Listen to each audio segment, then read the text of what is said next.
quand on y réfléchit, il y a des tas de questions qui se posent à propos de l'organisation de Hanouka et du rituel de Hanouka par nos rabbins. Ils ont raison, c'est sûr, bien sûr, ils ont raison. Ils ont fixé un rite et c'est comme ça qu'il faut faire. Mais il y a des problèmes qui se posent, ça n'empêche pas de penser. Par exemple, la menorah du temple n'avait que 7 branches. Pourquoi on allume 8? Alors, d'autre part aussi, le miracle n'a duré que 7 jours, il n'a pas duré 8 jours. D'autant plus que la première fiole d'huile, la petite, elle était suffisante pour un jour. Donc pendant un jour, il n'y avait pas de miracle. Et ensuite, Judas Maccabée, il savait bien que la fiole d'huile ne pouvait tenir que pour 24 heures et qu'elle allait s'éteindre et qu'il fallait une semaine pour préparer la nouvelle huile. Pourquoi il l'a mise? Il aurait dû attendre le 7e jour pour la mettre et puis l'huile fabriquée par la suite l'aurait remplacée. Ouais. Vous voyez, des tas de problèmes comme ça qui se posent et simplement ça marque l'intention de la tradition. Ils ont raison de marquer cette fête plus que les autres, d'une manière générale, hein. Même Sukkot, même Pessah, même, que sais-je moi, même Shavuot, même toutes les autres fêtes, Purim, etc. C'est une fête peut-être la plus importante euh, et qui est pourtant apparemment la moins importante. Oui.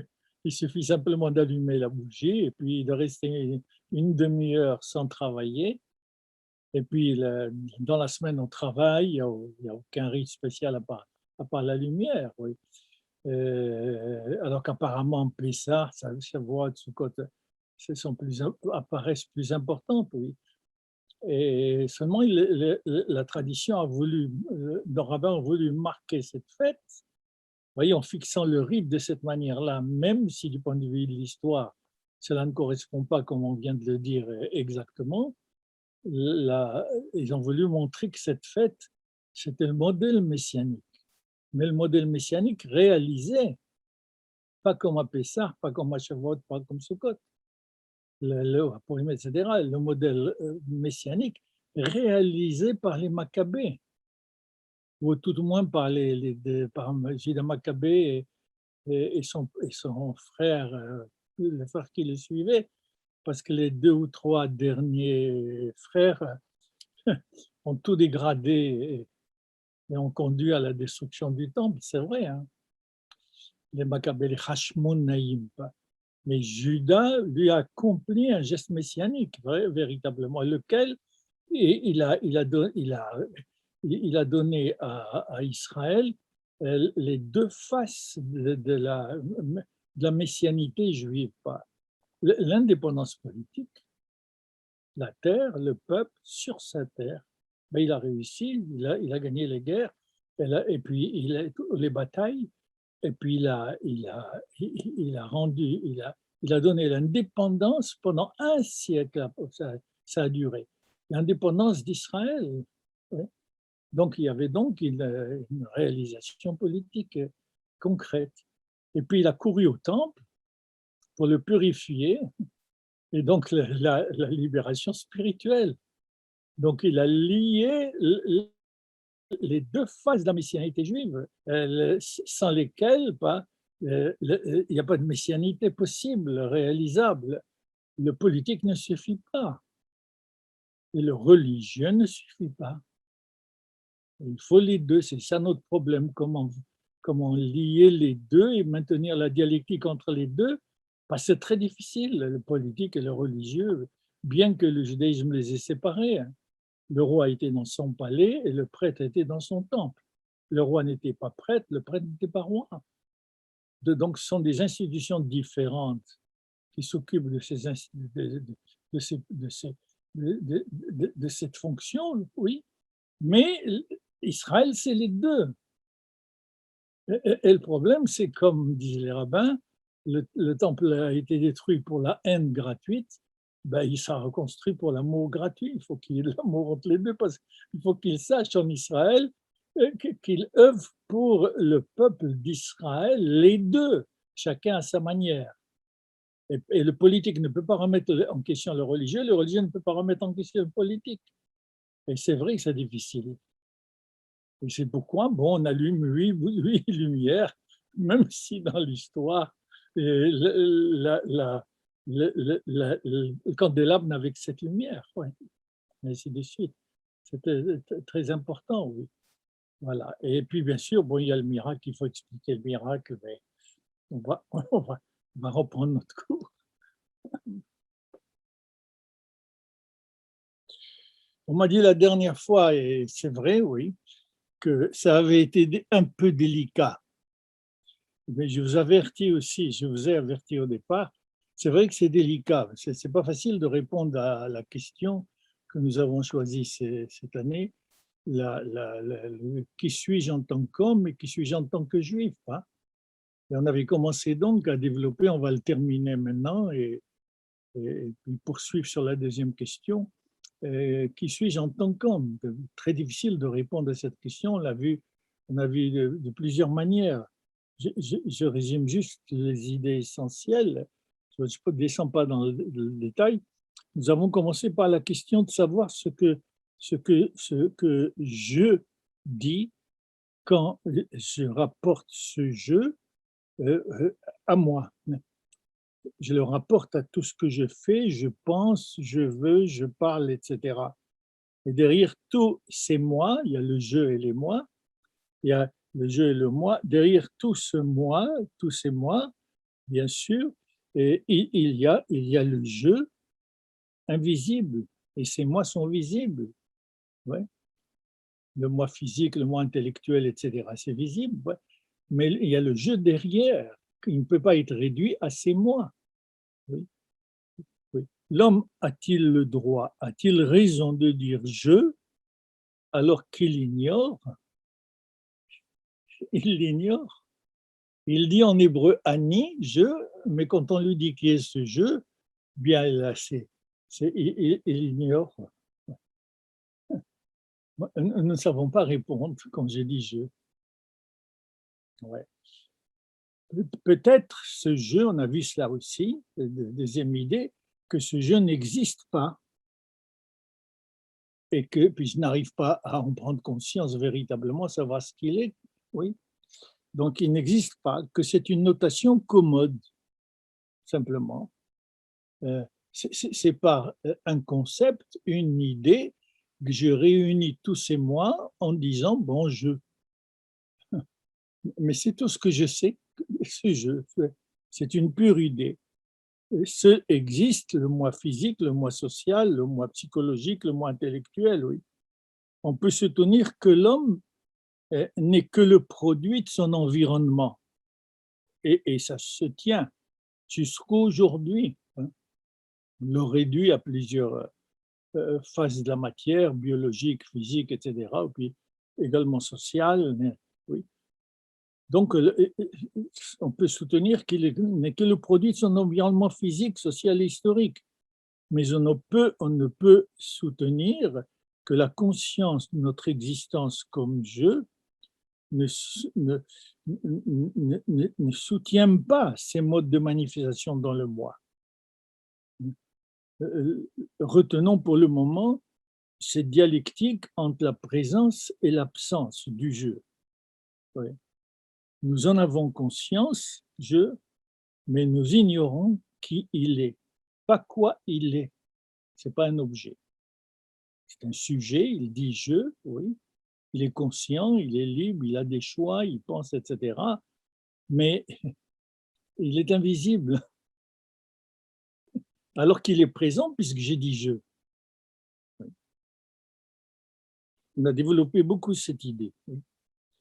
Le texte biblique de la création de l'homme, qu'on avait analysé, le définit comme une nefesh haya, si vous vous souvenez, un souffle de vie, une âme vivante, un souffle de vie. Un corps, c'est-à-dire un corps animé doué de sensibilité et de mobilité comme l'animal, qui est aussi appelé, on l'a vu, Nefesh Haya dans la Torah. Oui. Mais cette Nefesh Haya déjà, quand on dit que c'est Dieu qui l'a insufflé dans l'homme, oui, c'est une propriété, une manière de dire que c'est une propriété transcendante à l'ordre inorganique, désignée par la poussière de la terre que Dieu a prise, pour y insuffler donc cette âme de vie. Mais cette Nefesh Haya chez l'homme, oui, on a vu ça avec Nachmanide, un texte de Nachmanide aussi, mais dans la Torah, cette Nefesh Haya dans l'homme est douée de pensée et de langage. Elle désigne certes la vie biologique, Nefesh Haya, la vie biologique, mais aussi la vie intellectuelle, la vie spirituelle et la vie sociale. Oui.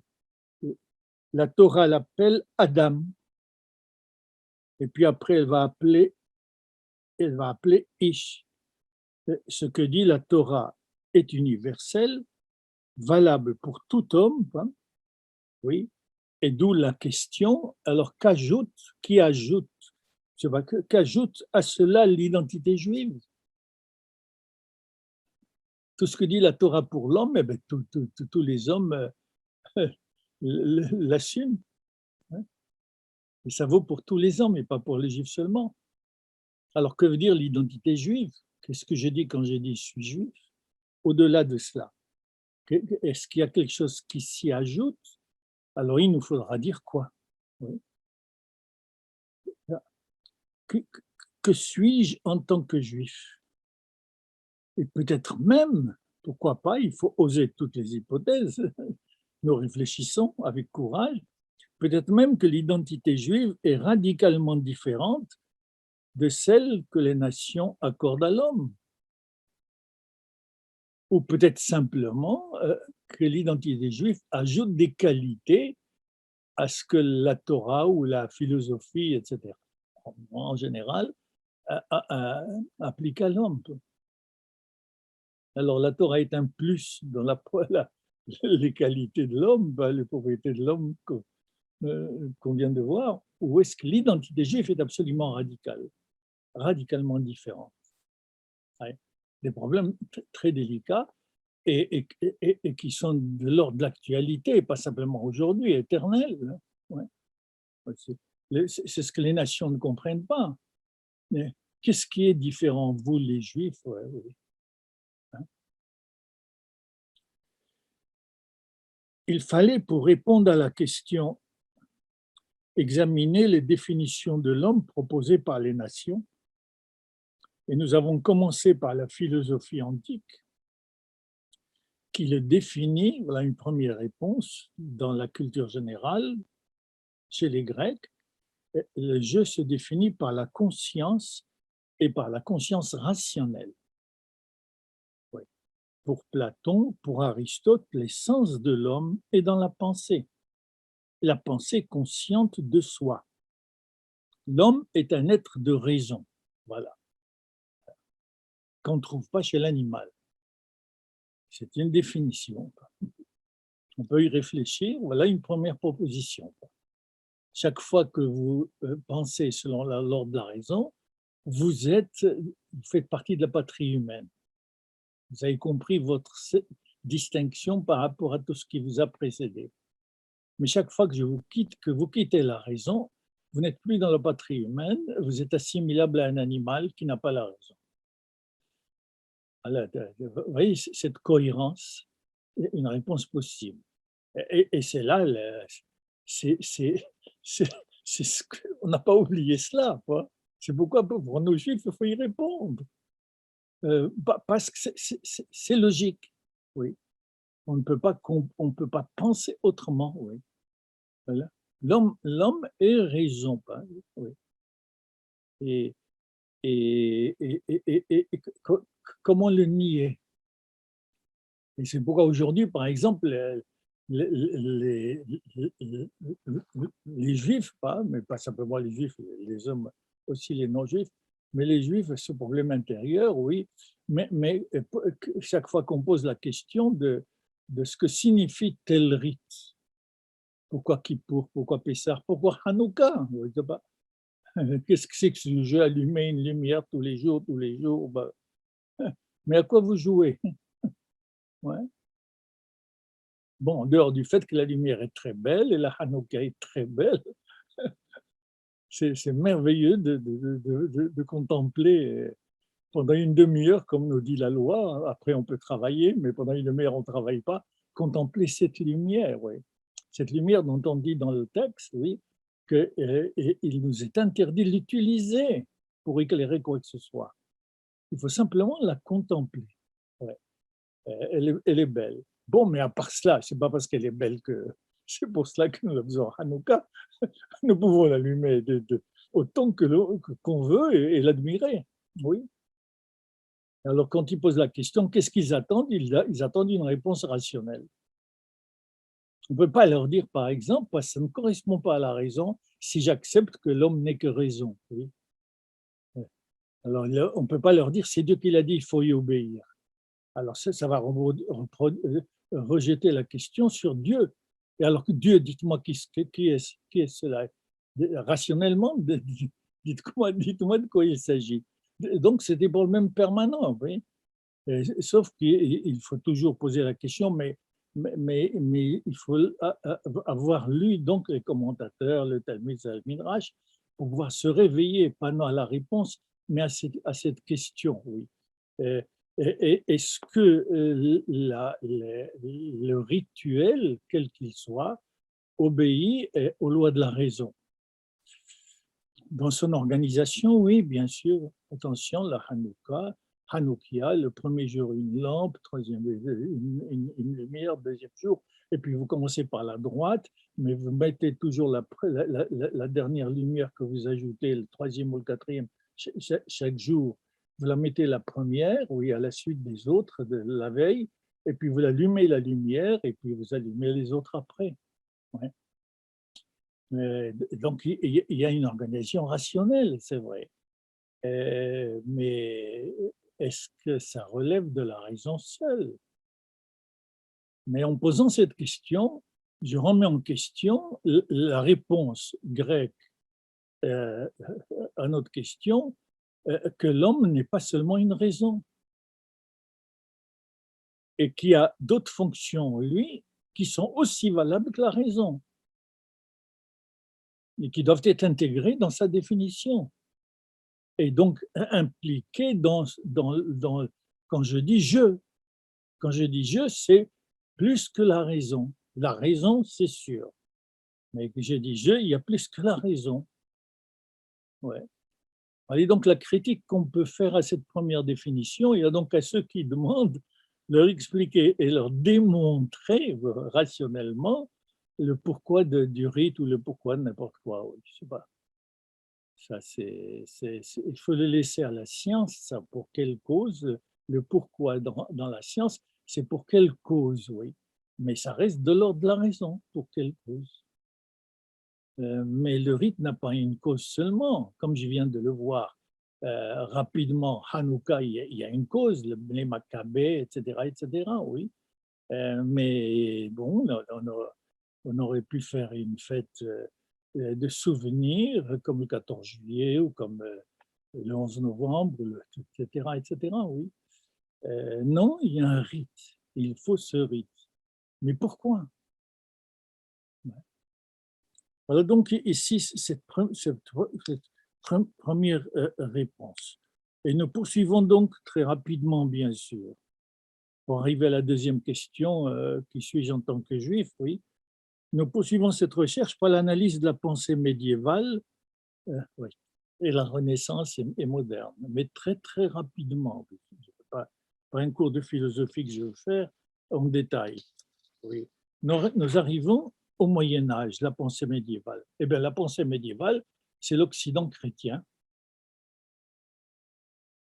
L'Occident chrétien qui a emprunté à la Torah la plupart de ses affirmations, hein, avec des affirmations en plus qui concernent le christianisme uniquement. Ouais. Mais le christianisme n'aurait pas existé sans la Torah. hein. On ne cite dans les évangiles que la Torah, on ne cite rien d'autre. Hein. Et on fait appel à la Torah pour justifier ce qu'on dit de Jésus. Il n'y a pas d'autre voie que celle-là. Le christianisme est né du judaïsme, c'est sûr. Ça ne veut pas dire qu'il y a une complexe supériorité du judaïsme, etc. Non, il faut sortir des enfantillages. Simplement, il faut savoir que c'est comme ça que ça s'est passé. C'est tout. En avoir conscience. Donc l'Occident chrétien, oui, eh bien, il a emprunté à la Torah, nous y reviendrons du point de vue de la Torah tout à l'heure, il a emprunté à la Torah que l'homme est à l'image de Dieu. Ouais. Mais comprise à la manière chrétienne. Oui. Et, par exemple, il y a cette différence que cette image de Dieu, oui, a été ternie, oui, par l'idée de la corruption de l'homme, par le vieil homme. Ouais. La corruption de l'homme par le péché originel, que l'homme s'est dégradé et que peut-être a-t-il perdu l'image divine. Ce qui n'est pas le cas dans le judaïsme, quelle que soit la faute, on ne perd pas l'image divine. Elle se ternit, elle se refoule, mais l'homme reste homme. L'homme reste homme, quoi qu'il fasse. Il est condamnable, c'est sûr, il faut le sanctionner quand il fait une faute, c'est sûr, mais il reste homme. Il ne faut pas oublier que celui que vous jugez au tribunal, quelle que soit la faute qu'il ait faite, c'est un être humain, ce n'est pas un animal que vous jugez. L'image divine est toujours là, oui. Mais dans le christianisme, donc, cette image divine a été perdue. C'est pourquoi il est nécessaire que quelqu'un qui n'a pas fait cette faute puisse venir nous sauver. Nous qui avons fait cette faute et que nous transmettons. Ici. Donc, il reste, encore une fois, la dignité accordée à l'homme en tant que tel. Oui. Le christianisme, oui, quand même que l'homme concourt à l'œuvre de Dieu quand il se repent, quand il revient sur la voie droite, lorsqu'il a de nouveau la foi, qu'il fait confiance en Dieu, oui, il fait confiance à Dieu, oui. Voilà, juste deux exemples très rapidement, oui. Par exemple, Jean Scott, qui montre que l'homme, oui, et ça a été déjà dit, n'est-ce pas, par le Midrash. Oui. Vous savez que certains chrétiens savaient exactement la tradition et la pensée juive, pas tous. Oui. Jean Scott qui dit que l'homme, c'est la réunion de toutes les créatures. Ouais. Il dit par exemple, il y a l'intellect, il le partage avec cette première créature qui est l'ange. Il a la sensibilité, il la partage avec l'animal. Donc il est ange, il est animal, oui. Et il a la vie, comme les semences de vie, végétaux, etc., également le montrent. Et donc l'homme, c'est le résumé du monde. Oui. C'est une idée très intéressante, bien sûr, oui. Oui. Ce n'est pas parce qu'on n'est pas d'accord avec toute une vision et une définition de l'homme que parfois on trouve justifié et compréhensible certains éléments de la démonstration. Un autre qui est plus important, dont vous avez entendu sûrement parler, Abélard. Oui. Abélard, lui, il ouvre la voie à la découverte de l'individualité humaine. Il insiste sur le fait que chaque individu est différent d'un autre. Alors c'est déjà un progrès. Oui, oui. Par exemple, la vie morale ne se réduit pas, dit-il, à l'obéissance aux pratiques, mais l'intention compte. Oui. La, la, cet être commun qu'on appelle l'homme, dit-il, oui, euh, euh, et se manifeste sous la forme d'individualité. Attention, ce n'est pas la personne. On va voir la différence. L'individu, c'est-à-dire un membre d'une espèce. C'est vrai que l'homme est un membre, chacun de nous est un membre de l'espèce. Mais ça ne veut pas dire que nous n'avons pas notre personnalité, que nous ne sommes que un membre, c'est-à-dire que nous ne sommes que ce que les autres sont. Nous sommes identiques. Oui. Alors on appelle cette espèce l'homme. Mais lui, c'est quand même un progrès, oui. Il laisse la place à l'individu. Voilà.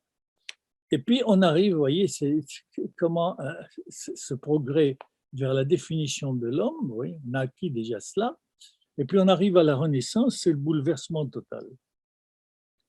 À la Renaissance, oui. Par exemple, un pic de la Mirandole qui connaissait la Kabbalah.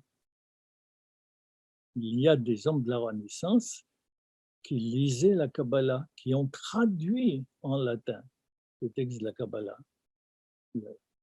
la tradition juive. Oui. Un pic de la Mirandole, par exemple, qu'il dit, et c'est nécessairement puisé dans la Kabbalah, hein, qui dit la même chose dans la tradition mystique bien avant le Zohar, oui. Mais dans le Midrash, oui, que l'homme est une volonté qui détermine lui-même sa nature. Alors ça, c'est intéressant. L'homme n'est plus défini par la raison seulement, il est défini par la volonté. Et la volonté est plus importante que la raison. Ça, c'est un progrès. Et la Kabbalah le définit comme tel. Quand je dis je, ça veut dire je veux. C'est ma volonté à moi. Et cela aussi change par rapport à des tas de théories modernes, contemporaines même, et qui reviendront tout le temps. Je suis pas, quand je dis je veux quelque chose, c'est moi qui le dis véritablement, pas. C'est pas l'histoire à travers moi, c'est pas la société à travers moi, c'est pas comment on verra tout de suite l'inconscient à travers moi. C'est moi l'auteur. Ça n'existait pas. C'est moi qui l'ai créé à partir du néant. Je veux, oui. J'ajoute, j'agis, j'ajoute quelque chose au monde et c'est moi. Pas. Avant moi, ça n'existait pas. Ouais. Alors ça, c'est aussi intéressant. Oui. Vous voyez comment l'individualité, on avance à la Renaissance, on a été promu à cette conscience et puis vous avez bien sûr Montaigne. Oui, l'homme, dit-il, vous le savez, bon, dans ses essais, l'homme est purement homme, sujet, ondoyant et divers, vous savez, ici, oui.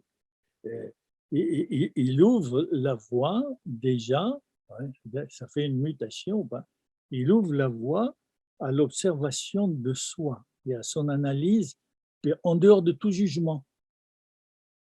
Il décrit. Pourquoi c'est une révolution? Regardez, il écrit comme livre, un livre qui s'appelle Les Essais. Mais avant, on ne connaissait pas, pendant le Moyen-Âge, on ne connaissait pas les essais. On fait des traités systématiques de pensée et tout. Hein. Lui donc, il dit, je décris, c'est tout. Hein. Je décris ce qui se passe en moi, et c'est-à-dire dans l'homme universel, puis je suis un homme. Il décrit.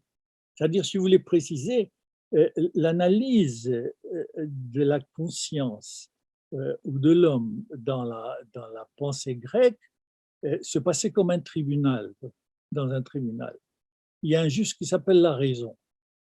Et vous pensez, la raison juge, j'accepte, là je n'accepte pas. Vous êtes bien devant un tribunal.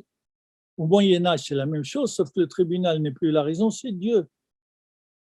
Vous pensez, et puis vous n'avez pas honte de penser ça, Dieu ne le veut pas. Oui. Et Dieu a dit qu'il ne faut pas. où Dieu a dit qu'il faut. Donc l'analyse se passait vraiment comme un jugement de ce que fait, de ce que pense l'homme, etc. À partir de la Renaissance, Montaigne, on sort du tribunal. Je décris, c'est tout. Je ne dis pas c'est faux, c'est juste, etc. Dieu existe ou n'existe pas, la raison. Je décris l'être ondoyant et divers, c'est tout. Et ça c'est très riche, également. Cette mutation de la Renaissance, et vous savez qu'elle elle se développe aussi sur le plan de la science. Ouais. La Renaissance, c'est le moment où l'astronomie et l'astrologie se distinguent, alors qu'elles étaient confondues avant. La Renaissance, c'est le moment où la chimie se libère de l'alchimie. C'est-à-dire la science est en train de se constituer, comme on disait, en langage mathématique, quantitatif. Car le langage de la science, c'est les mathématiques. Parce que c'est le système rationnel le plus clair, le plus lucide, le plus précis. Et il n'y a pas d'autre outil pour la science pour connaître le monde que la raison. Mais ça, c'est cette prise de conscience est née à ce moment-là, la Renaissance, oui. Oui. Avec Kepler, Tycho Brahe, etc. Tycho Brahe qui était un ami du maréchal de Prague. Et le maréchal de Prague lui rendait visite dans son observatoire.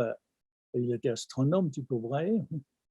Et déjà, il avait compris, comme plus tard Kepler, que l'astronomie est une science. On peut la transformer en science, alors qu'avant, pas du tout. Ouais. On peut observer les astres, on peut calculer, faire des calculs, les lois de Kepler, etc. Oui. Vous voyez, donc on a ce nouveau langage sur la nature, qui est le langage mathématique quantitatif. Ouais. Vous voyez, donc il y a un progrès, un progrès qui se fait, oui, c'est sûr. Et puis, très rapidement, du XVIIe au XXe siècle, oui, on a bon, Descartes, oui. Je pense donc je suis, je ne suis que pensée. Il reprend l'hypothèse, la définition des Grecs. Oui. Socrate avait dit connais-toi toi-même. Eh ben, Descartes lui dit ça y est, je me connais, je suis une pensée. Et je ne suis qu'autant que je pense, écrit Descartes. Si je ne pense pas, ben, je ne suis plus un être humain. Et pour lui, la conscience, c'est la pensée, et la pensée selon l'ordre logique, selon la raison. Oui. Et en conséquence, c'est là où on peut le critiquer aussi, pour lui, le corps est une machine. Ce qu'on peut mettre et on doit mettre en question. Et puis vous avez aussi Pascal, hein, le sot projet qu'il a eu de se peindre Montaigne. Pourquoi? Parce qu'il l'a fait en dehors du jugement de Dieu. Et puis, bon, c'est à ce moment-là aussi, ben, un peu plus tard, que l'idée qui va fonder la sociologie avec Auguste Comte est lancée. Il y a un être social, hein, et c'est un objet de science. Il faut étudier, il faut voir comment fonctionne cet être social. Oui. Et ça va aller loin jusqu'à l'hypothèse qu'il faut mettre en question, mais on comprend que l'homme n'est que le produit social. L'homme n'est qu'un écho de la société. Tout ce qu'a l'homme et tout ce qu'est l'homme, c'est la société qu'il dépose dans son berceau quand il naît. Rien n'appartient à l'homme. Vous voyez, cette réduction ici, qui va aller en s'exaspérant, surtout aujourd'hui avec les sciences biologiques. L'homme n'est que le produit de l'ADN. C'est-à-dire, on a tout le progrès qu'on a fait jusqu'à la Renaissance, ben, on est en train de régresser avec cela, oui. Bon, je ne veux pas citer les autres, mais c'est toujours la même optique. Comme Heidegger, par exemple, pour dire le contemporain ou le moderne, Heidegger, ben, il ne reconnaît pas, comme le judaïsme, la personnalité, pas l'individualité, numéro d'un ensemble, la personnalité de l'être humain. Oui.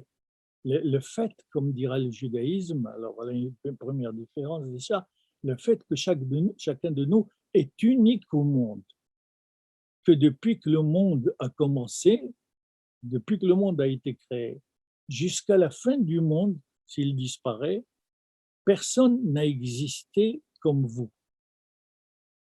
Personne n'est la copie conforme de vous, exactement, n'est-ce pas? Hein? Chacun de nous est unique, dira le judaïsme, parce que Dieu est unique et qu'on dit qu'il a créé l'homme à son image, donc l'homme est unique, chacun est unique. Ouais. Ça, c'est l'affirmation du judaïsme depuis longtemps. Et donc, il y a une différence entre l'individu et la personne humaine. Oui, et Heidegger, non. Hein. Comme aussi Kant.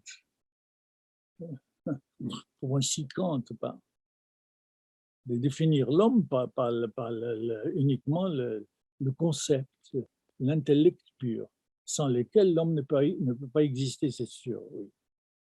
C'est quelqu'un qui a lutté aussi contre cette réduction de l'homme en général qui venait d'Angleterre et qui est le positivisme, l'automatisme, le système de réflexe, d'instinct, etc., oui, auquel on réduisait l'homme.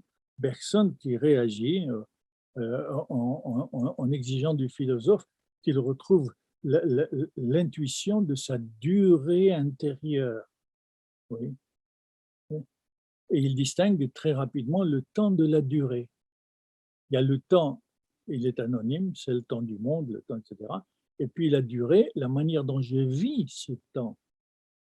Il y a des efforts donc pour retrouver ce qui peut être original chez l'homme contre tous ceux qui le réduisent à n'être plus qu'un individu biologique ou un individu social ou un individu intellectuel ou un individu, etc. Oui.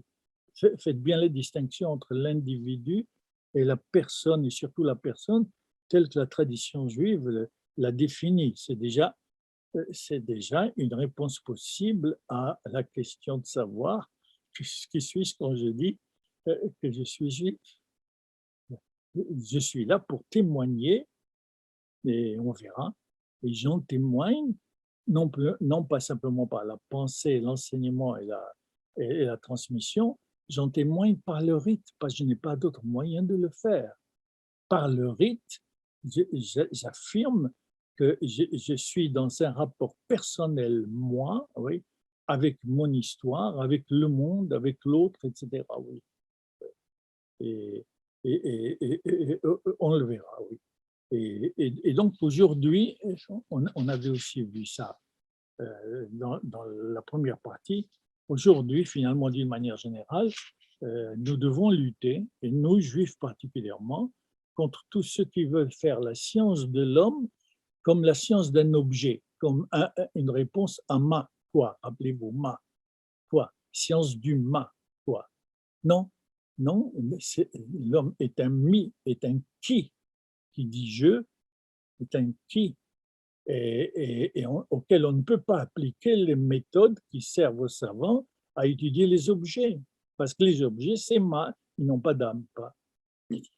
Mais il faut tenir compte, quand on établit, on élabore cette science de l'homme, que c'est un corps animé, Nefesh Chaya, qui est doué d'une personnalité qui lui appartient en propre et qu'il faut respecter. Voilà donc ici. Alors, on définit maintenant la personnalité. C'est-à-dire la différence qui existe, oui, entre ce qui est ressenti subjectivement par l'homme, sujet en tant que sujet, ce qui est ressenti subjectivement par l'homme et ce qui est objectif. Et malheureusement, pour la science, oui, d'une manière générale, le subjectif est opposé à l'objectif. L'objectif, c'est valable pour tout le monde, c'est universel. Le subjectif, ça vous appartient, c'est pas important, c'est pas de l'ordre de la vérité. On respecte, c'est à vous, mais ce n'est pas de la vérité universelle. Ouais. Non, le subjectif ici, dans ce sens-là, n'est pas le lieu de l'erreur ou de la particularité, oui. Non, c'est dans le subjectif qu'il faut chercher l'homme. C'est la manière dont il vit, lui, les choses, chacun de nous est unique au monde, la manière dont lui vit la chose, c'est ça qui est important. Mais l'objectif, ça veut dire vous ne touchez pas ce qu'est véritablement l'homme, ce qui est véritablement le jeu, vous le transformez en individu d'un ensemble dont il fait partie parce qu'il a les mêmes propriétés que tous les autres et qu'il n'a pas une propriété spéciale unique pour lui. C'est des problèmes très actuels. Les organicistes, le corps, l'organe, matérialistes, réduisent le corps d'une manière générale à ce qui est subjectif, oui. À ce qui est conscient, normal ou pathologique. Oui. Selon le principe oui, que le cerveau, c'était au 19e siècle, on répétait cela, c'est matérialiste, le cerveau sécrète la pensée comme le foie la bile. Il n'y a pas de pensée propre. Ouais. La pensée n'invente rien, c'est le cerveau qui sécrète la pensée comme le foie sécrète la bile. Donc, la pensée est le produit du corps et du cerveau. Au contraire, les spiritualistes, par contre, ne tiennent pas compte de la valeur du corps et des significations qu'il cache. Ils le dévalorisent par rapport à la pensée. Nous restons donc dans cette opposition entre les organicistes et les spiritualistes, avec ces théories de la personnalité dans le principe dualiste où le corps et l'esprit s'opposent, oui. Et où l'esprit doit maîtriser le corps, oui. Oui. Et qui conduit finalement qui conduit à opposer ceux qui ne veulent voir dans l'homme qu'un corps et ceux qui ne veulent y voir qu'un état d'esprit. Il a fallu attendre la psychanalyse, la dernière théorie, oui, pour révéler systématiquement cette réalité humaine qui se donne sous deux visages, sous le visible et l'invisible.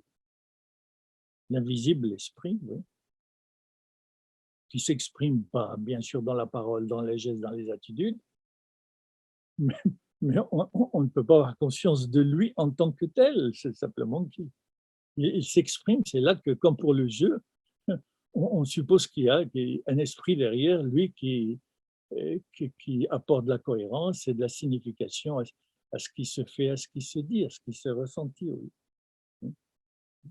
Donc, réalité humaine qui se donne sous deux visages, le visible et l'invisible, le corps et le psychisme. Ce que nous observons, c'est la conduite d'un organisme vivant, Nefesh Chaya. Cet organisme est celui d'un être humain, c'est-à-dire une Nefesh Chaya en relation avec un appareil psychique, compris par la pensée et le langage, ça on l'a vu. Oui.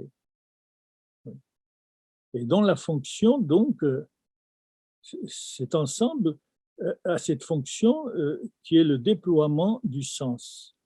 Ouais. On y reviendra. Les phénomènes de la personnalité ne se déploient pas seulement dans les automatismes des réactions vitales, organiques, mais dans la dimension d'une conduite doublée d'une représentation, donc doublée d'un sens qui vient du psychisme. Ce sens, c'est-à-dire que ce qui tombe sous le regard, le visible, révèle autre chose que lui-même.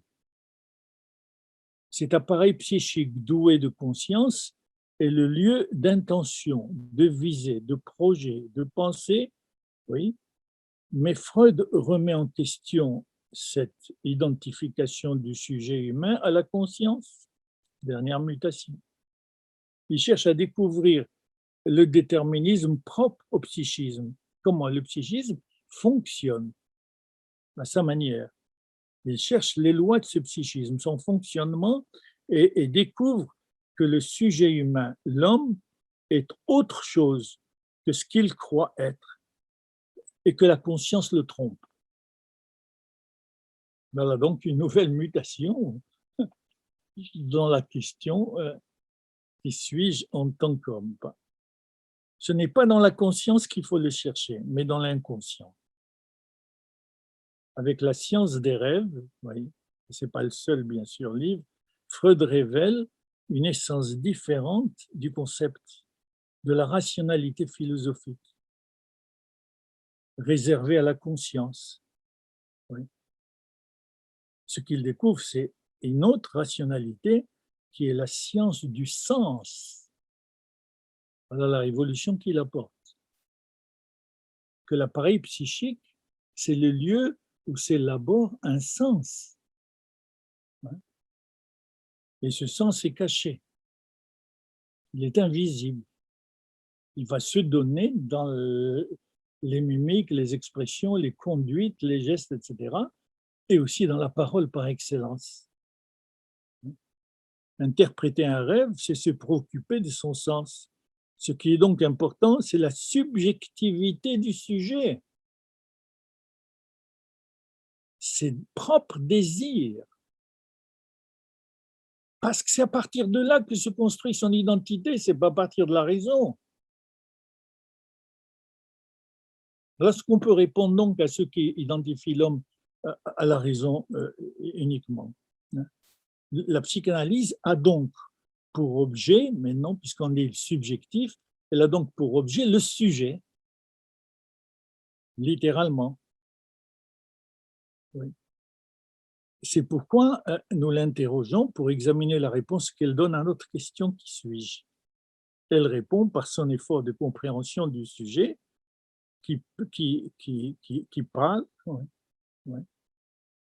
Et on découvre que ces interprétations sont marquées par sa subjectivité, alors que dans les sciences, on ne se soucie pas des intentions, de l'état d'esprit du savant, de son caractère. Oui.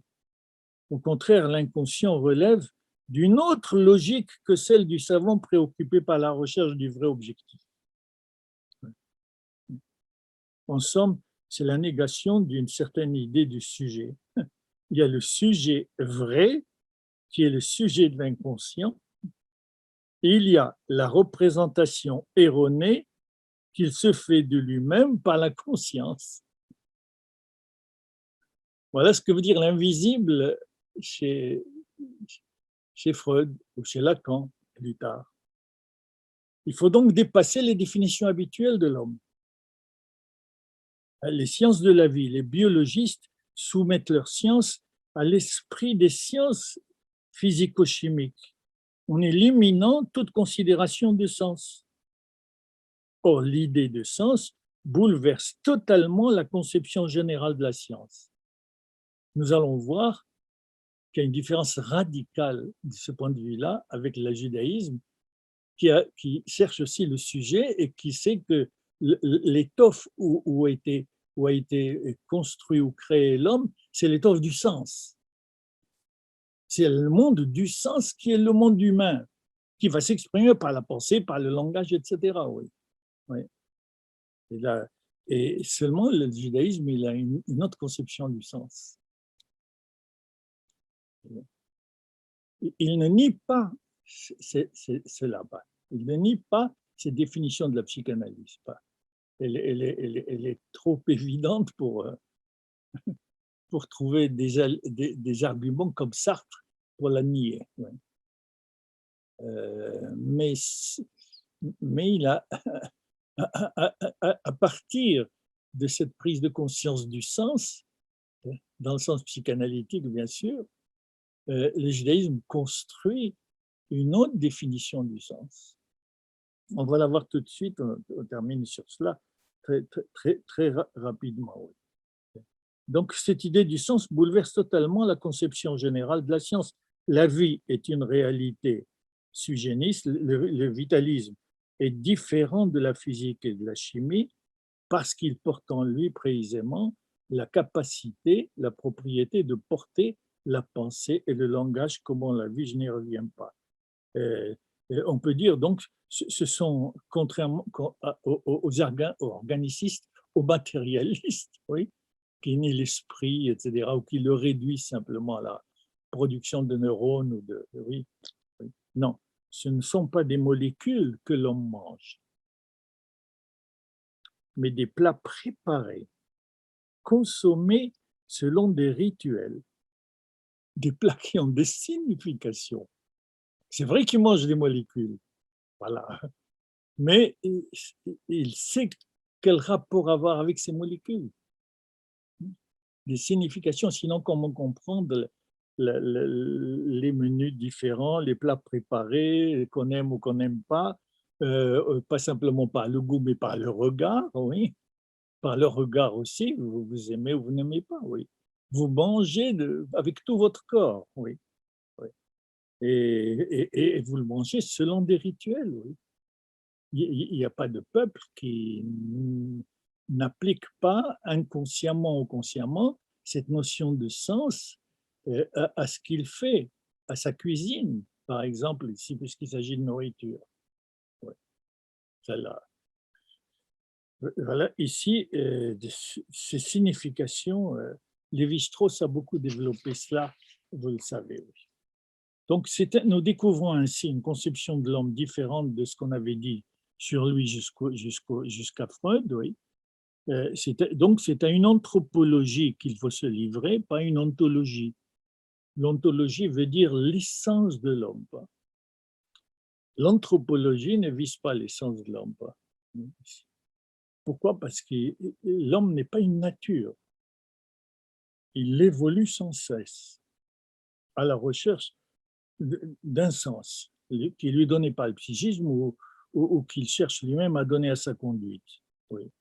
Donc, c'est une théorisation de la structure psychique de l'individu que Freud veut construire, il a réussi. Oui. Oui. Il ne veut pas s'intéresser proprement à la nature humaine comme le savant s'intéresse à la nature d'un objet. Oui.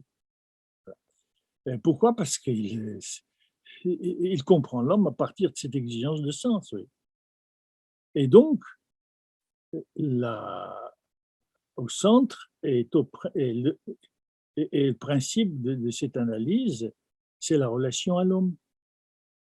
C'est la relation sociale par conséquent, qui se traduit dans la relation au langage. Rappelez-vous, pensée-langage. Alors qu'auparavant, on s'intéressait à l'individu exclusivement, à concevoir les faits psychiques comme objets, en soi, hein, le phénomène mental est un phénomène, c'est-à-dire le résultat d'un processus complexe constitué à partir de la relation au langage, c'est-à-dire la relation sociale, la relation à l'homme. Aristote écrit que ce qui est présent à l'homme, il a déjà eu l'intuition, il ne l'avait pas développée, il permet à l'homme d'avoir une existence, ce sont trois éléments. Il faut trois éléments pour permettre l'existence de l'homme. L'homme, la femme et un bœuf.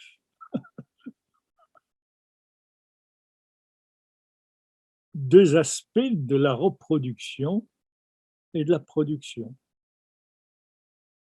Le bœuf pour tirer la charrue et produire, et l'homme et la femme pour non pas reproduire, oui, mais procréer. C'est intéressant, oui. Seulement, on ajoute, et il faut ajouter que c'est dans une cité que la vie humaine atteint son plein développement, oui, ce que Aristote ne refuserait pas, au contraire. Oui. Et Lacan, à travers ses analyses, ses observations, ses connaissances biologiques, ses connaissances philosophiques, culturelles, sociales, il avait une érudition admirable, oui, et nous conduit ici, oui, pour plus de précision, de la notion de personne, oui, consciente, libre, etc., à celle de sujet, comme on vient de le voir, et de la notion du sujet au sujet de l'inconscient. C'est dans la conscience qu'est le sujet, c'est-à-dire la manière dont son appareil psychique, là, greffe de sens et de signification toutes ces manifestations. corporelle ou intellectuelle. Ben maintenant, nous sommes prêts, avec ce survol très rapide, et j'ai essayé d'être le plus clair, sinon poser des questions, objecter, hein, ne vous gênez pas, on est là pour ça. On n'est pas à la faculté, on n'est pas à l'université. Alors, on va résumer ce que nous avons appris jusqu'à présent, et cela va nous permettre de répondre enfin à la question: qui suis-je en tant que juge?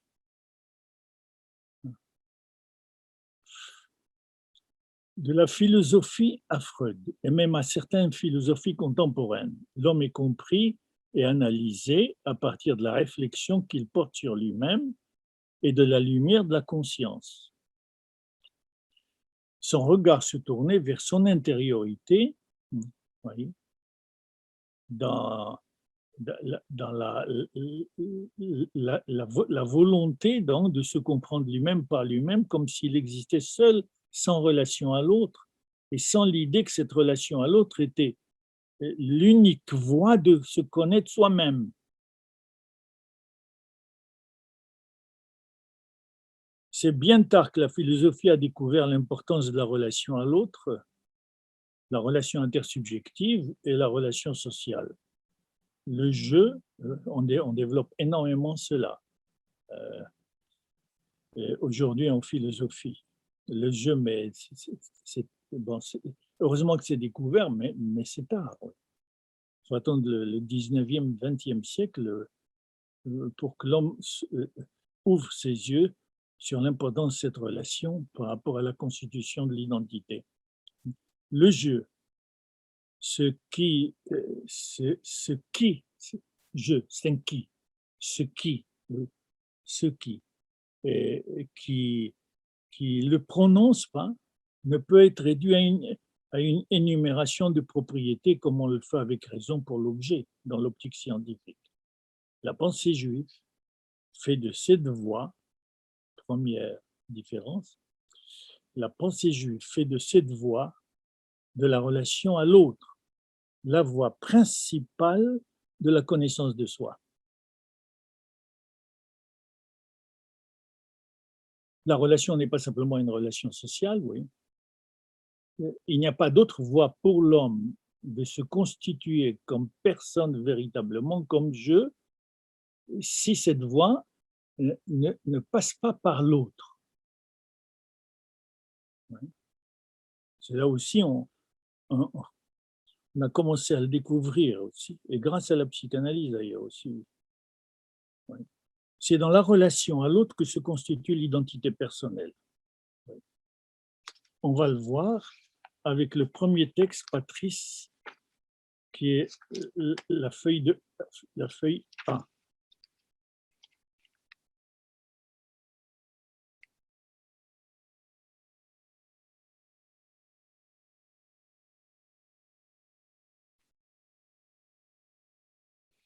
Voilà.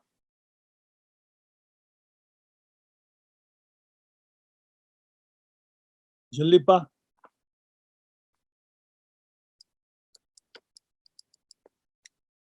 Ah.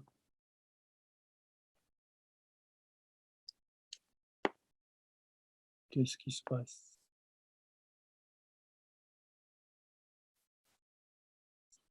Oui. Hein? Hein? Mais je ne l'ai pas, moi, ça a disparu encore. Comment la rattraper? Qu'est-ce qui se passe? Mais chaque fois, il me fait ça. Il faut que je retrouve le truc, le lien. Non, c'est pas ça. Non, c'est pas ça. Mince.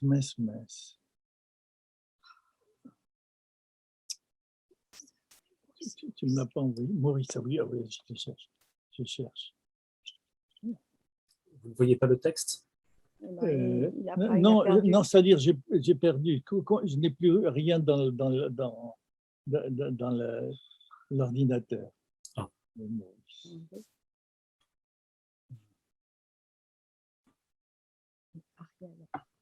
Non. Oui.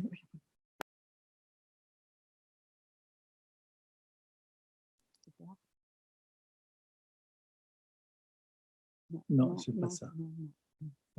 Patrice, oh là, là, là, là. Vous ne voyez pas le texte que je partage à l'écran? Attendez, il faut que je retrouve. Je n'ai plus rien, moi, dans l'ordinateur et chaque fois. Ah, c'est votre ordinateur qui est bloqué. Oui, oui, Ah c'est mon oui, ordinateur. parce qu'il ne sait pas Je l'utiliser. ne comprends pas. Attends, pardon, oui. J'ai trompé, chérie. Attends, nous sommes dans la perception. Voilà, voilà, ici. Maurice, voilà, c'est ça. Hop. Voilà, je reviens. On va retrouver, j'ai retrouvé le zoom. Voilà. Ça peut ici. Oui.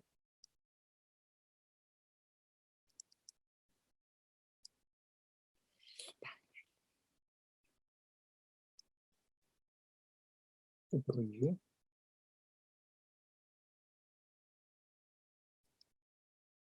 Oh là là là là. Bon, alors viens le faire chez moi.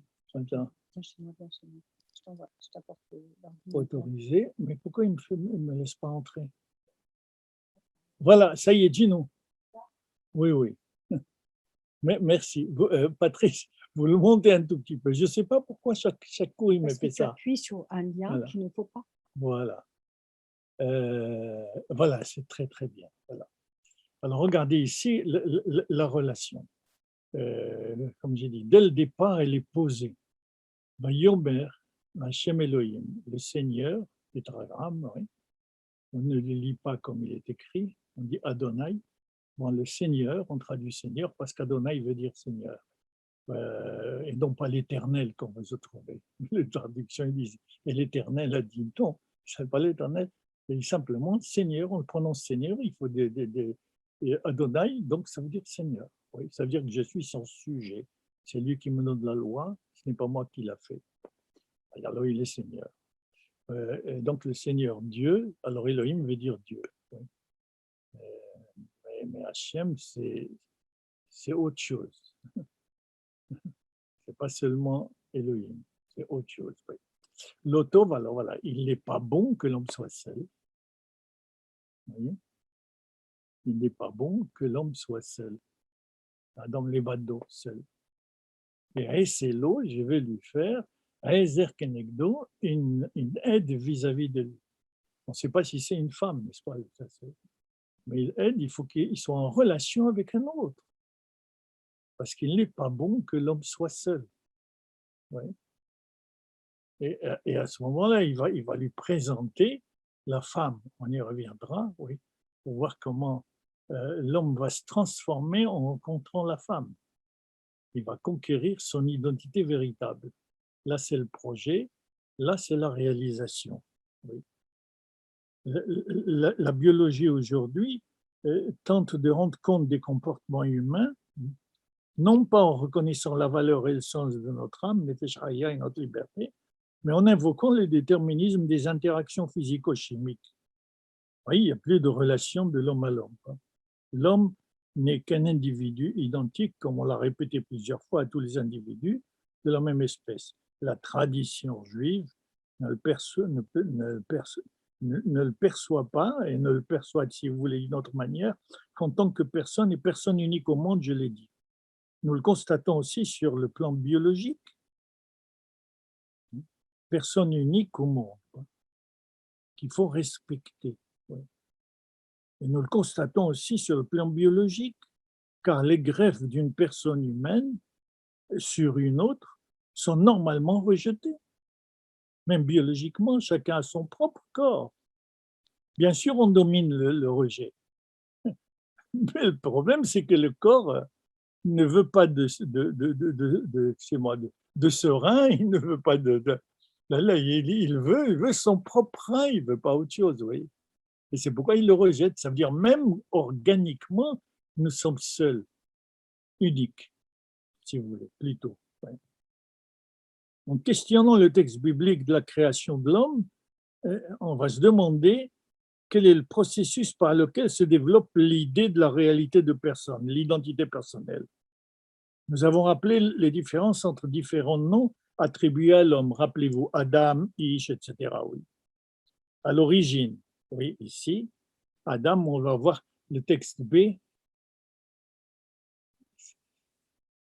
le-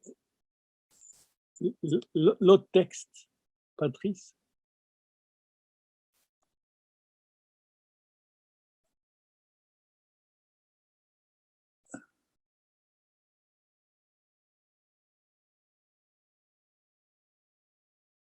Patrice, l'autre texte. Vous ne voyez pas le deuxième texte s'afficher? Non, ça c'est le premier. Attendez peut-être un petit peu. Donnez-moi l'autre texte. C'est sur la deuxième page ou le deuxième texte? C'est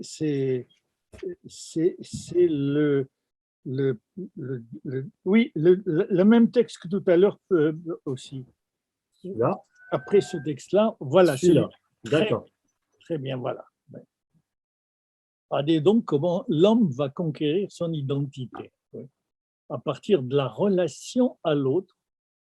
L'autre, par excellence, c'est la femme. On verra pourquoi. Et Dieu dit, faisons l'homme à notre image, à notre ressemblance. À notre image et à ressemblance. J'y reviendrai. Oui. Et un peu plus haut, le texte pour qu'il voit la traduction. Voilà. Très bien. Ah oui, mais alors j'ai perdu l'hébreu, moi. Voilà, très bien, voilà. Ici, Béchara, à l'heure, bon, je passe, tu poses la main sur moi, bon, ça, si l'homme le mérite, il jouit de deux univers, ainsi qu'il est dit, tu me sers derrière et devant, c'est un verset, oui. C'est le verset des psaumes.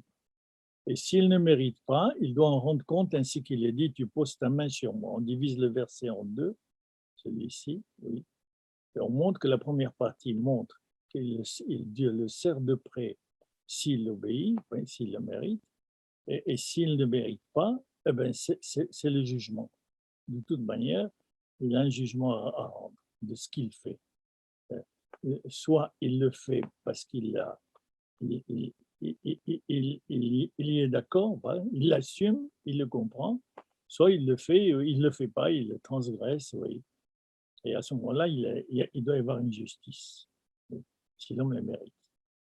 Alors, je reviens à l'hébreu, vous suivez la traduction, mais Rabbi Elazar a dit, Béchar, à l'heure où le Saint béni il est, a créé le premier homme, Adam Arishon, l'homme le premier, oui, androgynos, alors vous voyez, c'est la transcription d'androgyne, androgynos berao.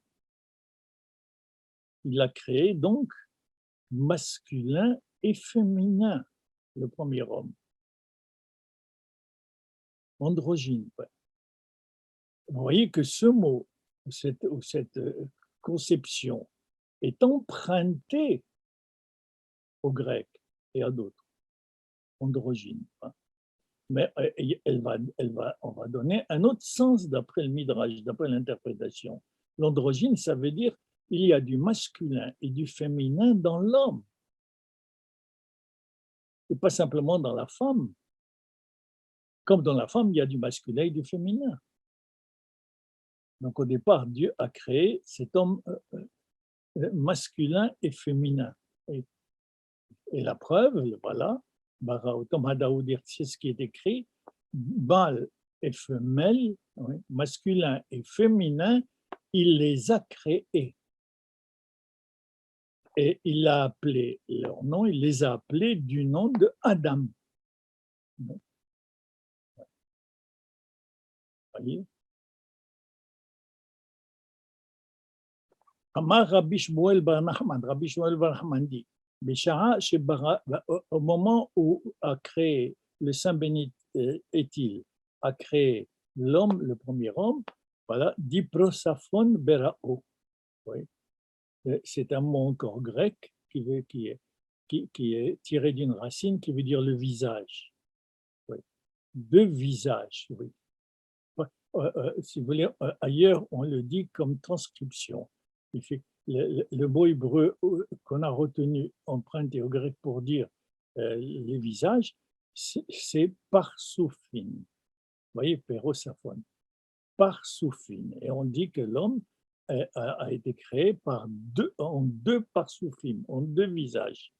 Oui, mais masculin et féminin.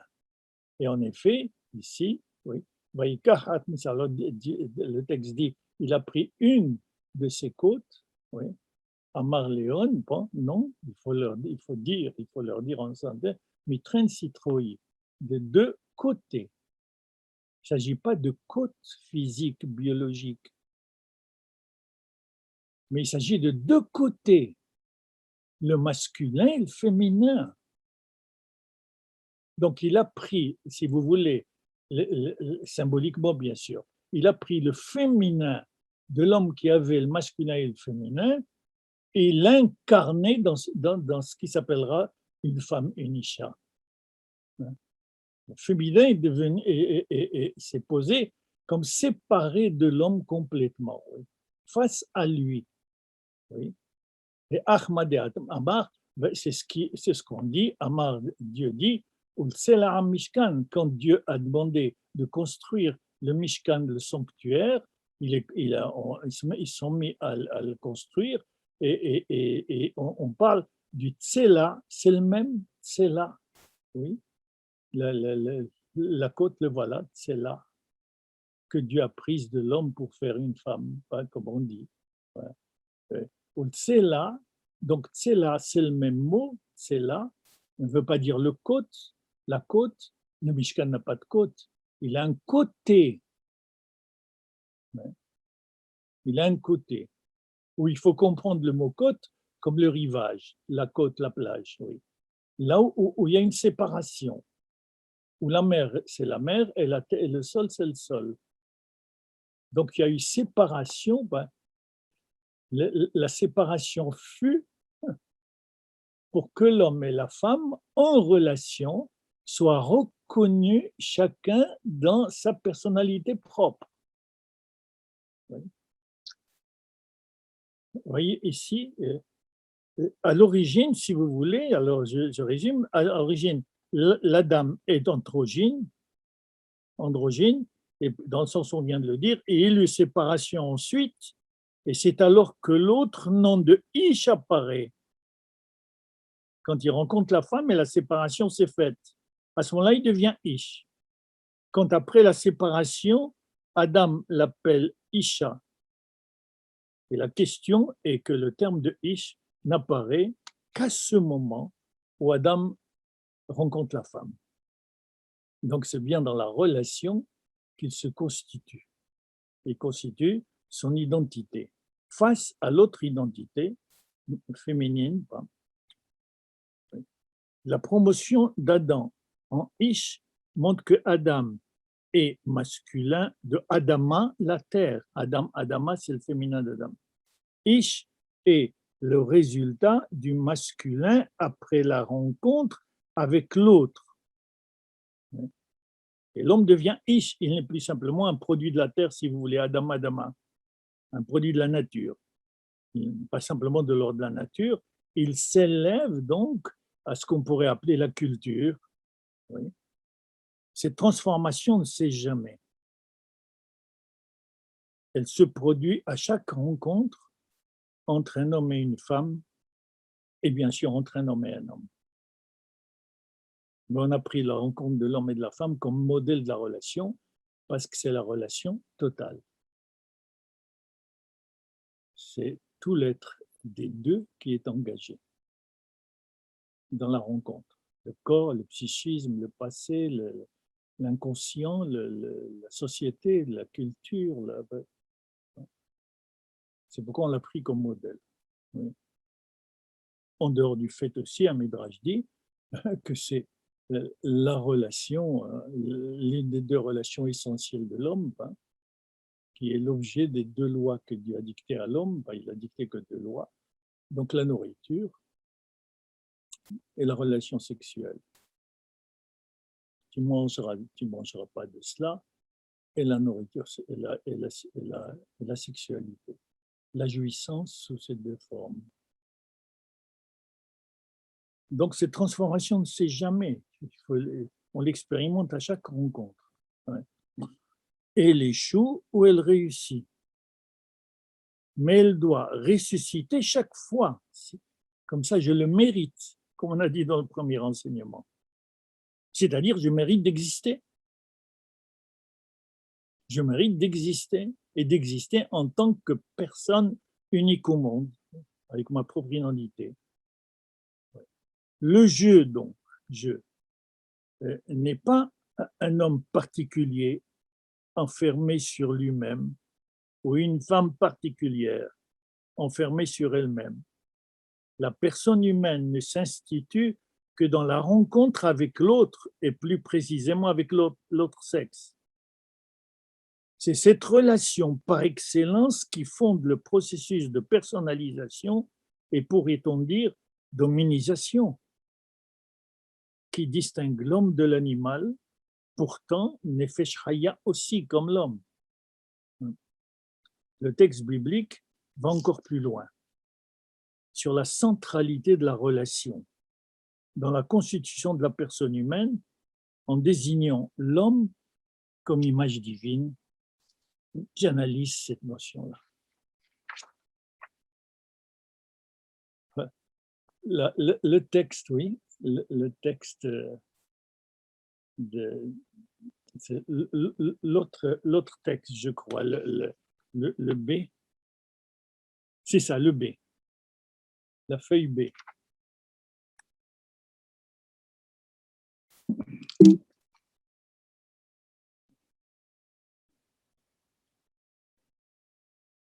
Vous l'avez?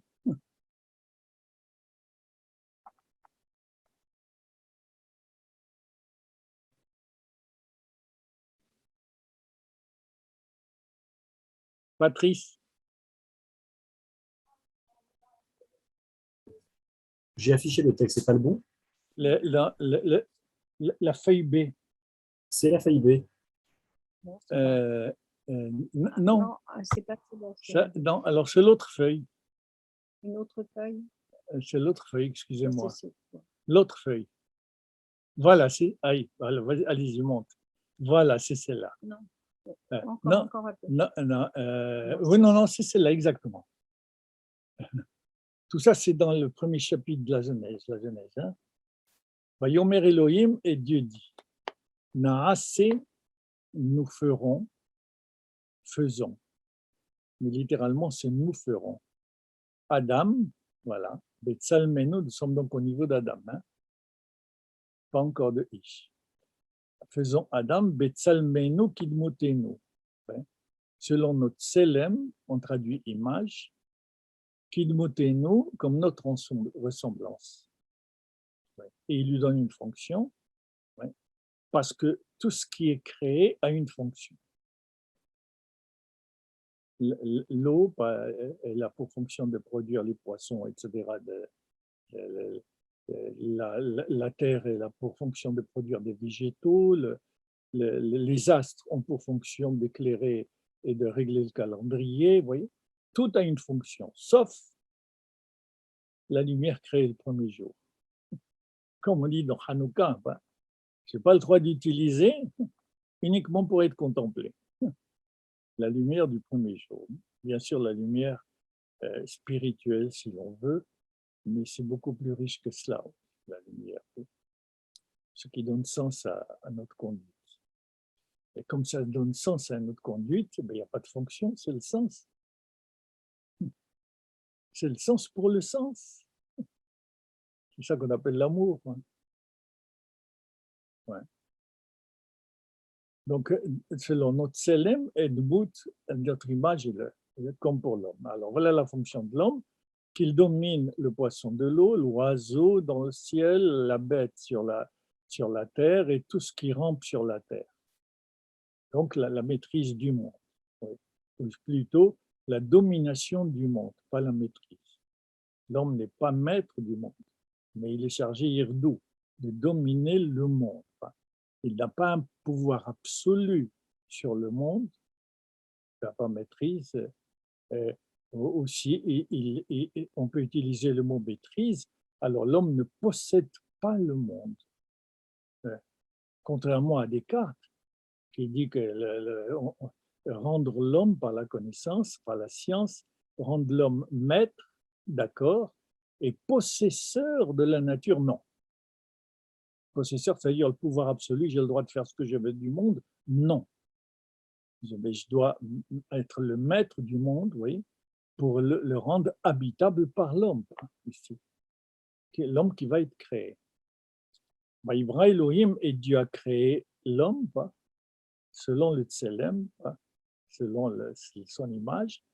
On répète, c'est avec l'image de Dieu, selon l'image de Dieu, qu'il l'a créé.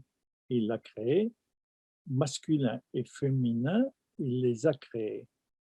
Donc au départ, androgyne, et après ils vont se séparer.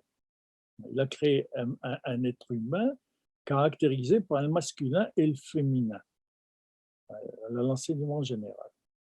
Alors le problème est revenir sur ce mot tselem et de mout, n'est-ce pas, tselem, ça veut dire qu'il a créé l'homme à son image, tselem. Alors on comprend mal l'image, peut-être que tselem ne signifie pas image. Alors on va chercher avec le Midrash ce qu'il signifie. Oui. Quelle est la signification de cette image, de ce tselem et de cette dmout, de cette ressemblance? Puisque toute image de Dieu, toute représentation de Dieu est interdite. Voilà que on dit que l'homme est une représentation de Dieu, est une image. Mais le deuxième commandement interdit toute représentation de Dieu. Ça veut dire donc qu'on ne comprend pas ce que veut dire tselem.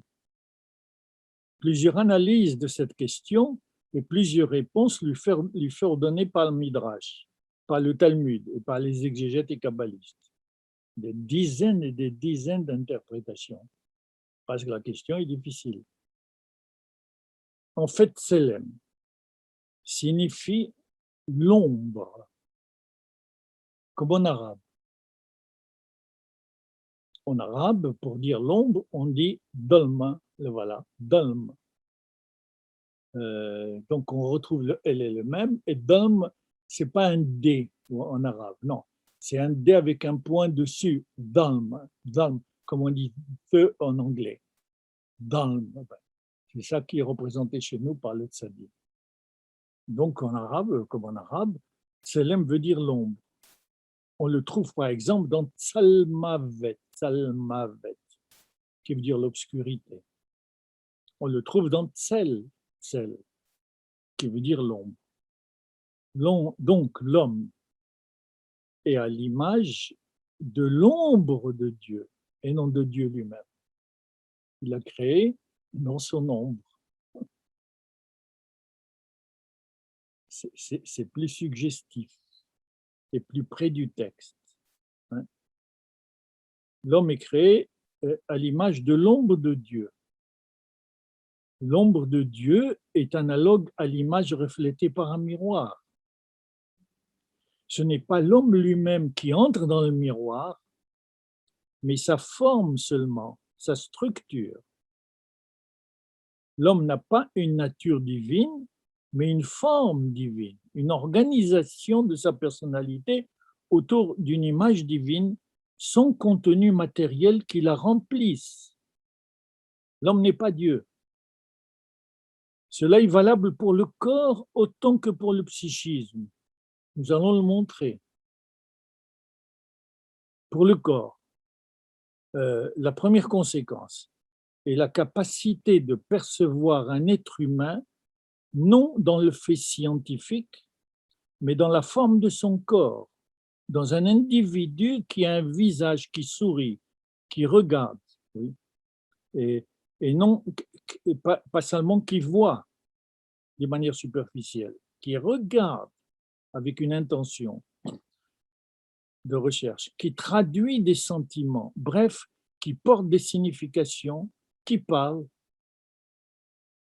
Le Talmud parle de Tsurat Adam, le voilà Tsurat, de forme humaine, Tsurat Adam, immédiatement perceptible avant toute considération de propriété qui définirait la nature humaine. Je vois un homme, c'est un homme. Je ne vois pas un animal, bien que dans l'histoire, et aujourd'hui aussi, il est de plus en plus transformé en animal, même pire. en machine. Ouais. Et cette forme physique, cette forme humaine physique, conduit au devoir de la respecter.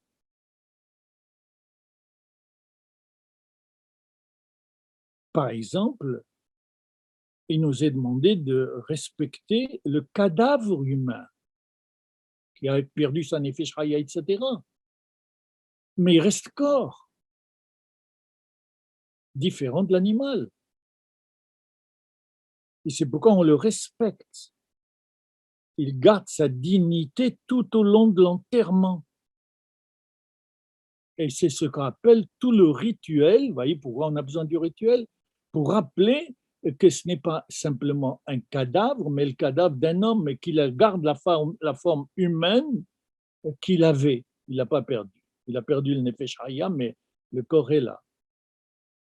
Donc le corps garde sa structure d'image formelle, ouais, de l'ombre divine.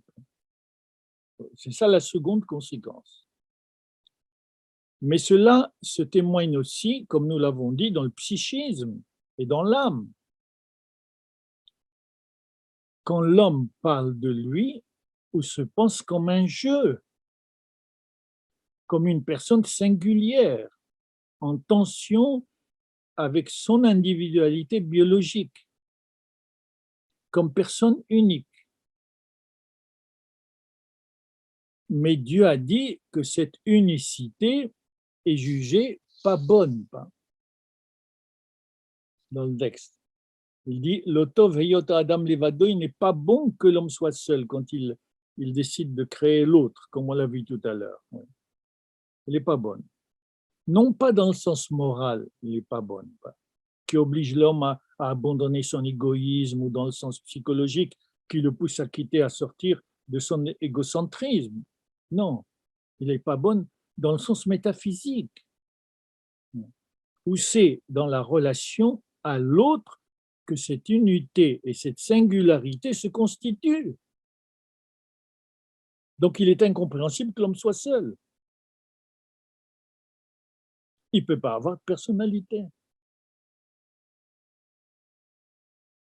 Pour la Torah, c'est la rencontre avec la femme Isha, on l'a vu, qui permet à l'homme de donner un sens au jeu par lequel il se désigne, et qu'il doit dans cette rencontre.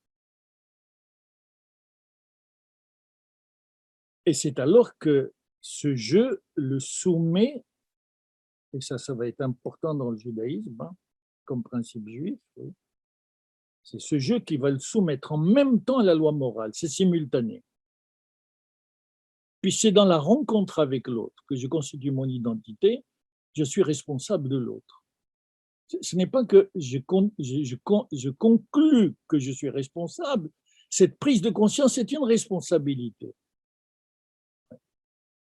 Pour le judaïsme, la relation originelle qui promeut l'homme au statut de Ani est ipso facto moral, responsable, avant qu'il décide par sa liberté de s'en acquitter.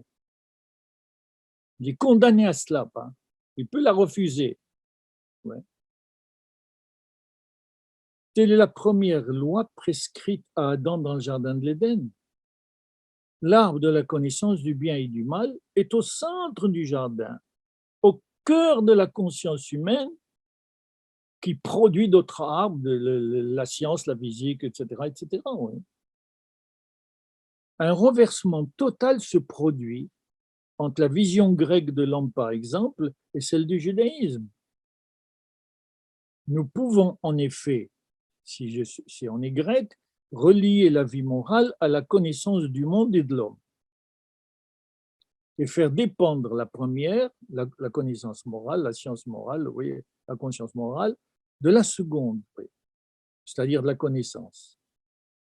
Penser qu'il faut connaître pour bien faire, c'est logique, c'est cohérent, c'est évident. Il faudrait donc connaître l'homme, savoir qui il est en tant qu'homme, pour en déduire le sens de sa conduite, c'est-à-dire pour déduire ce qui est bien pour lui, étant donné ce que je sais de lui. Ah, c'est d'une logique à laquelle on ne peut rien répondre. Cela semble parfaitement donc logique. Nous disons en langage philosophique qu'il faut connaître pour être, pour prendre conscience de soi comme raison afin d'agir raisonnablement. Comme l'homme est raison, voilà, connaître, alors il faut qu'il agisse convenablement, être. Ainsi, la morale se déduirait de la connaissance. La tradition juive est à l'opposé. Puisqu'on vient de dire, hein, la rencontre avec l'autre, oui, elle me permet de constituer mon identité. Par là, immédiatement, je ne conclus pas que je suis responsable, je suis en train d'être responsable de l'autre, puisque c'est dans la rencontre avec lui que je constitue mon identité. La morale, donc, est antérieure à la connaissance. L'éthique est première et la connaissance la suit. Non seulement dans le sens où science sans conscience n'est que ruine de l'âme, non, mais dans le sens métaphysique où la conscience, en tant que telle, avant toute connaissance, est un appel à la responsabilité. Je prends conscience de l'autre, je suis responsable de lui avant de le connaître. Je prends conscience de la fertilité du sol, j'en suis responsable avant de mettre à savoir quelle est sa nature, avant de savoir de quoi il est fait. Je prends conscience d'un objet, qu'il m'appartienne ou non, j'en suis responsable. L'appel de la conscience, donc, n'est pas une lumière passive simplement, jetée sur la réalité qui me permet de voir. La lumière, la conscience n'est pas un ordre logique, une raison active d'abord, oui, mais un appel à la responsabilité d'abord. C'est pourquoi on qualifie cet appel de divin, parce qu'il engage concrètement celui qui sait l'entendre et qui sait y obéir. C'est ça l'image divine. La prise de conscience est un appel divin. On appelle ça la voix de Dieu. Comme cette responsabilité est infinie, qu'il est impossible d'en délimiter les frontières, puisqu'on ne peut pas y répondre totalement et ni parfaitement, le jeu, le sujet humain, s'apparaît à lui-même comme quasi néant par rapport à elle. Elle est infinie. Je ne suis qu'un grain de poussière. On entend souvent dire « cela me dépasse, que puis-je faire? Je n'y peux rien. » Voilà. Sa réalité est en tension entre l'expérience immédiate que nous exprimons par ce pronom « je » et son caractère impossible à saisir, à fixer les limites, à s'assurer de sa liberté au-delà des mois changeants. Les kabbalistes traduisent ces tensions, on l'a vu, entre l'infini et le néant du jeu, contentant de le connaître, en faisant remarquer que nous retrouvons les mêmes consonnes, ça je vous l'avais dit dans le premier cours, entre ani, je, et aïn, néant. C'est les mêmes lettres. Entre la présence clairement affirmée, donc quand nous disons je, j'ai dit bien je, c'est clair, et l'absence, puisque nous ne pouvons pas le saisir. Il est presque rien. La même relation, la même tension se retrouve quand nous articulons le nom divin, le tétragramme, autrement qu'il n'est écrit aussi. Il est présent puisque nous le voyons, et il est absent parce que nous ne le prononçons pas Adonai, nous ne le prononçons que Adonai, Seigneur, ce qui ne correspond pas à ces consonnes. Ces remarques nous permettent de reprendre l'idée d'image divine qui qualifie la personne humaine dans laquelle on reconnaît les deux modalités de l'existence, présence et absence. La présence serait l'exigence du sens ou le désir, comme disent les psychanalystes, et l'absence serait l'impossibilité de la combler, d'atteindre le sens absolu et infini dont l'homme n'est qu'une image justement. Je donne souvent comme exemple simple le rapport entre la soif,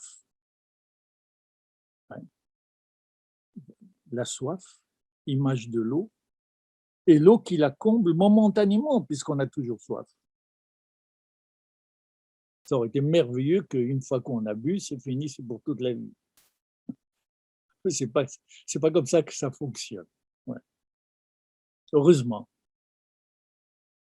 Un enseignement de Hillel nous aide à comprendre et à préciser la relation entre le Ani et le Haïn.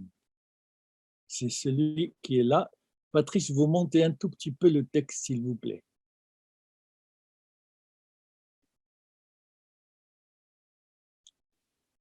Voilà, donc c'est Hillel, hein, et c'est entre 110 avant l'ère courante et 10 de l'ère courante. Hein.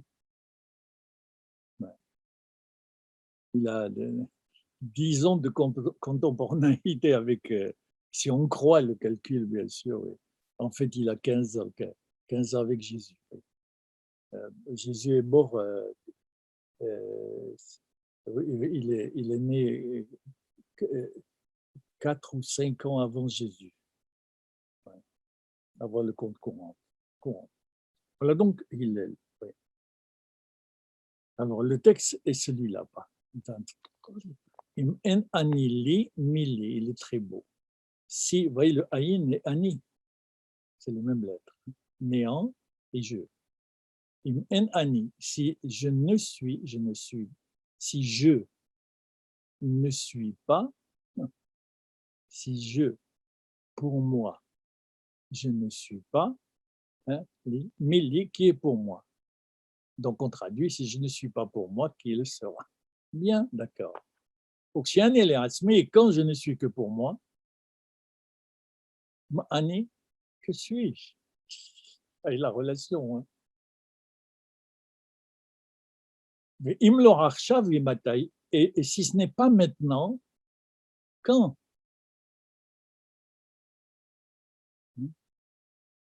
Première lecture. Celui de la fragilité de l'homme. Que suis-je? Oui. Et son égoïsme équilibré. Si je ne suis pas pour moi, qui sera pour moi?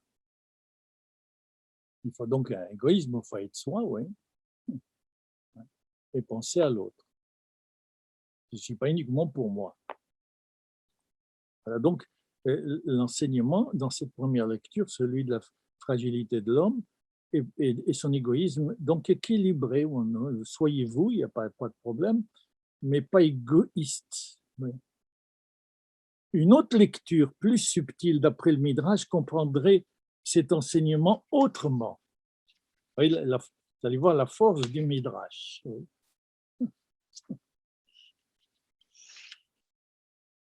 On va lire. Im en ani li. Non pas que je ne suis pas pour moi, ouais.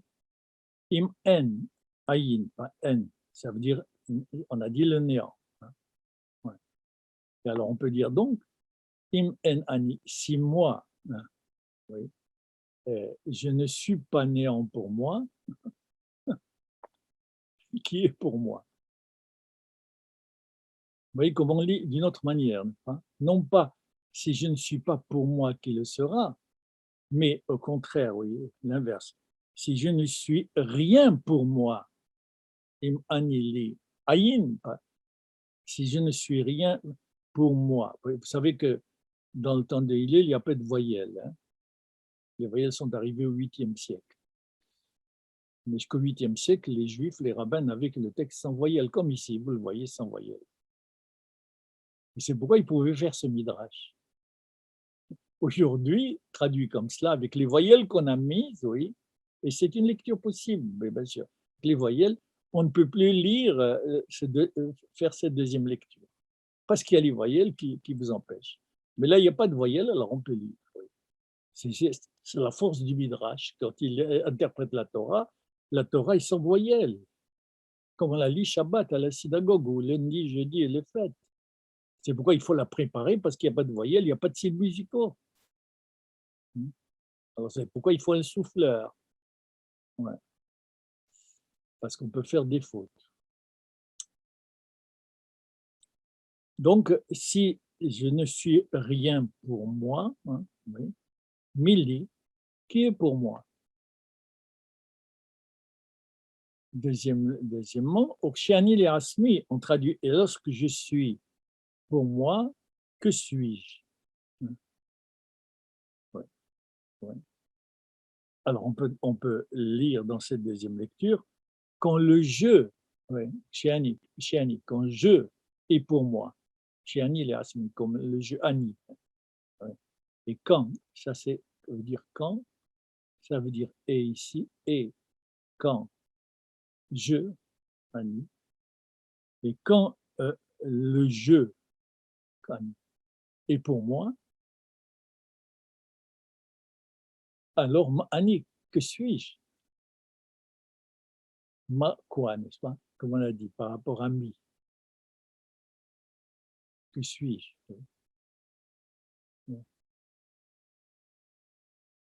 Ainsi, le je est soit au commencement, car il faut la relation pour être je, soit un aboutissement.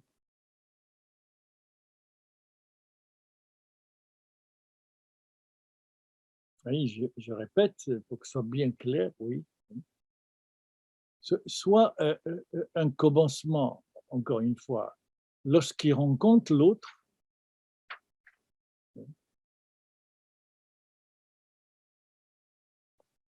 oui.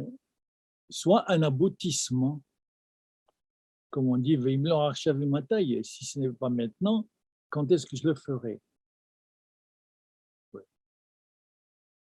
Commencement absolu, comme j'ai dit tout à l'heure, qui est origine de la liberté. Je dis je, et ce que je fais, j'en suis l'auteur véritablement, donc une création absolue, un commencement absolu, oui. Soit un aboutissement, mais si ce n'est pas maintenant, quand? Mais ce quand, lui, est renvoyé continuellement. Je constitue mon jeu à partir des relations que j'ai, mais la conscience que j'ai de ce jeu change continuellement à chacune des rencontres avec les autres, puisque chacun est unique au monde, et que ma relation avec lui est autre, et qu'il me découvre une autre manière de signifier le monde, que je ne peux pas connaître par moi-même s'il ne me le révèle pas lui, par la parole ou par les gestes, mais il vaut mieux par la parole que par les gestes. Donc cette relation à l'autre m'enrichit. Ouais. Mais lorsque je rencontre un autre, ce jeu se remet en question parce qu'il se découvre pauvre de la relation que l'autre va lui apporter, puisque chacun est unique au monde. Et donc la relation diffère continuellement et provoque ma responsabilité d'une autre manière. Et c'est comme ça que je fais l'expérience de l'infinité de ma responsabilité et aussi que je ne suis rien. Le jeu est une absence et une présence. Il se transforme continuellement, il ne peut pas se fixer, il ne peut pas se fermer sur lui-même. Et il faut le libérer maintenant, pour le projeter vers ce qui n'est pas encore et qui doit advenir plus tard, parce qu'il faut que chaque étape, à partir de chaque étape, ce jeu intervienne et advienne beaucoup plus tard continuellement. Ce jeu impossible à combler. J'espère que c'est compris. Sinon, vous avez le droit ou le devoir de dire vos objections maintenant, vos éclaircissements. Je vous remercie.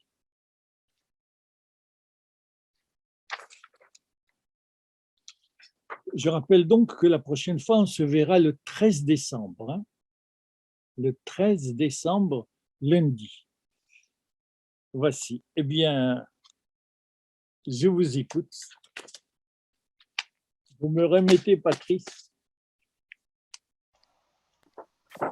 Les personnes ont le droit de réactiver leur micro. Oui.